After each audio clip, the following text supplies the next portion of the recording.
Welcome to the saxophone. I am an alto and soprano saxophonist and a saxophone enthusiast, and I really hope you enjoy learning a little something about my favorite pastime.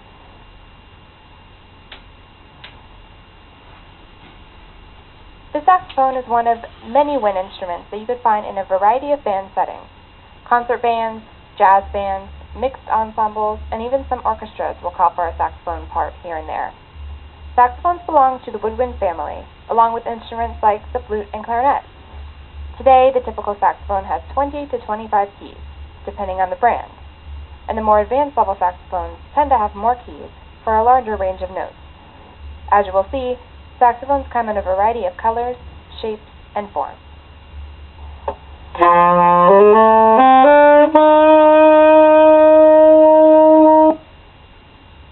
The saxophone was invented by Adolf Sax in the 1800s.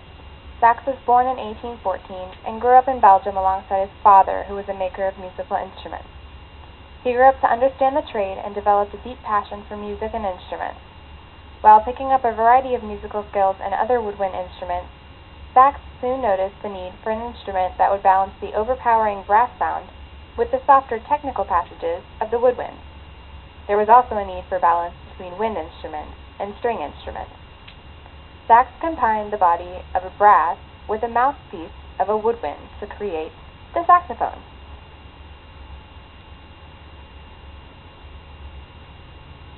In 1841, Sax first showed his creation to Hector Berlioz.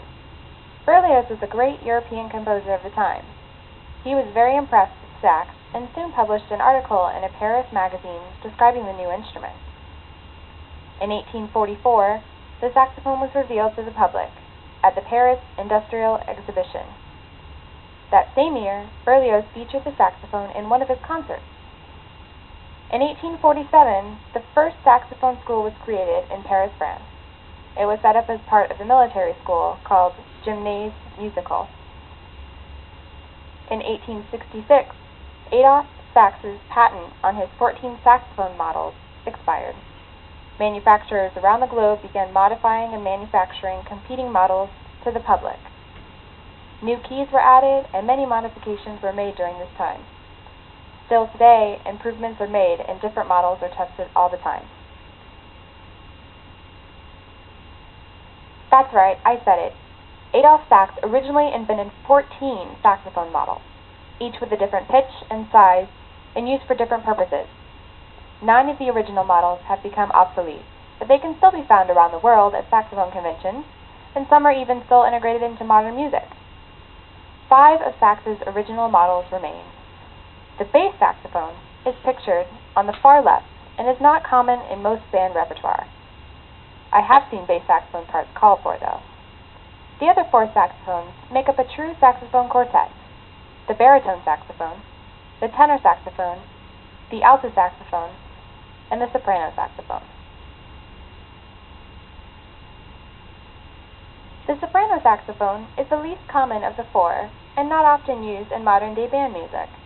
Since it's not as popular as the others in the section, usually the lead alto or the tenor player will specialize in the soprano saxophone. Some bands don't even own a soprano, and when a part is called for in a piece of music, there's an option for substituting an oboe or an English horn. Most soprano saxophones are straight, like a clarinet, but some are also curved and made to look like a miniature alto saxophone.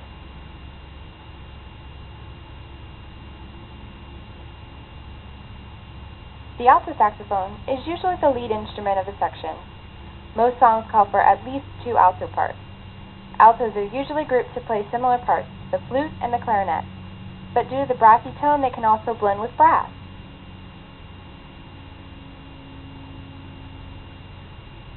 The tenor saxophone is the only saxophone of these 4 that I have never played in a concert setting, and coincidentally is my favorite of the 4. I mostly enjoy the deep, rich tone it produces that puts you right into the heart of New Orleans.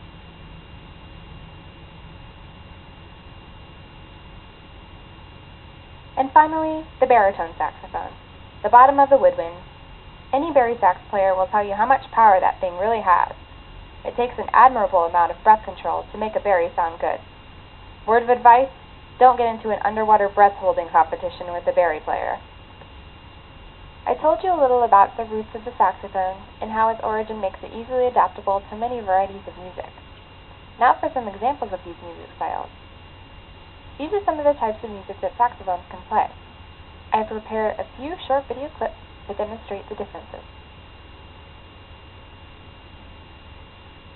Jazz is probably the style that the saxophone is most known for. Here's a short clip of a jazz waltz. Notice that certain notes are emphasized using swing, and the notes are played in random patterns along a blues scale.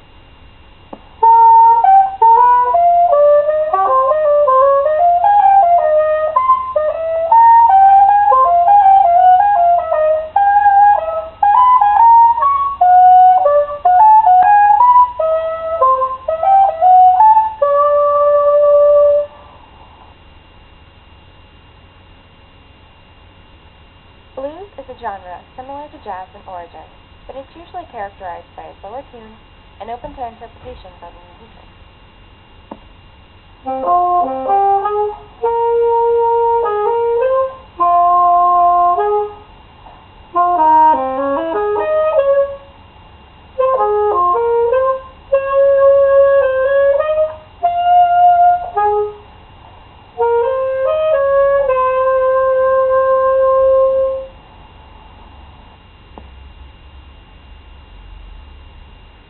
Ballads can take many different forms, but are usually very lyrical and connected. This is the opening soprano saxophone solo part to Perthshire Majesty by Samuel Hazo.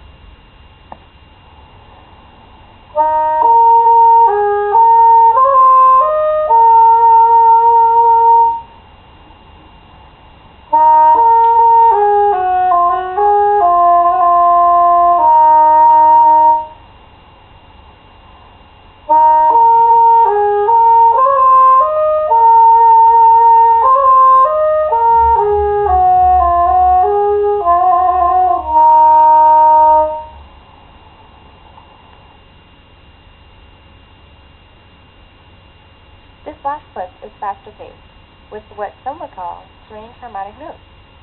Contemporary music is gaining a lot of popularity in the saxophone world because of the saxophone's versatility and unique sound.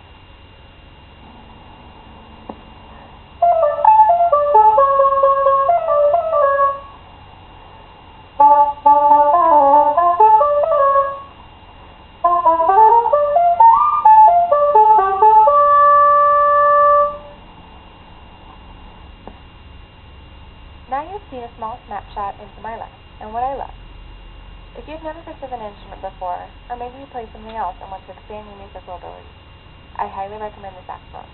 It's easy to learn, it's already adapted to many different types of music, and most of all, it's fun!